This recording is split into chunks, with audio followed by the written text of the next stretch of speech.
అందరికీ శుభోదయం అండి. ధనా, శుభోదయం. Good morning.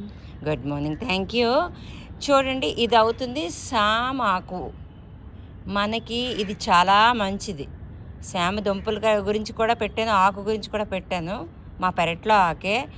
ఇది పప్పులో వేసుకొని తాగొచ్చు, పప్పులో వేసుకొని వండుకోవచ్చు, ఇడ్లీలో చిన్న చిన్న ముక్కలేసి వేసుకోవచ్చు, దీంతో బజ్జీలు చేసుకోవచ్చు. ఆ తర్వాత మాట్లాడుకుందాం. బ్లడ్లో హిమోగ్లోబిన్ తక్కువ ఉన్న దేనికైనా ఇది కూడా ఒక మంచి సోర్సే. అయితే టాపిక్లోకి వచ్చేదమ్మా. ధన, ఇగోటి ఇది అవుతుంది రణపాలాకు. ఏం తెలుసా, అమ్మకి ఒళ్ళు నొప్పులు అంటున్నావు కదా, జస్ట్ పసుపులో పేస్ట్ చేసి ఇది ఇస్తామన్నమాట. సరేనా? పేస్ట్ చేసి ఎక్కడైతే నొప్పి ఉందో ఆ చోట నైట్ రాసుకొని మార్నింగ్ పడుకుని పోమని చెప్పు. ఓకేనా?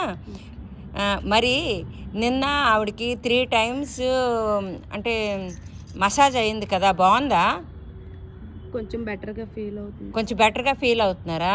ఆ డైట్ ప్రకారంగా చూసారా, షుగర్కి జావా గట్రా తాగమన్నాను కదా, అరికెల జావా ఇవన్నీ.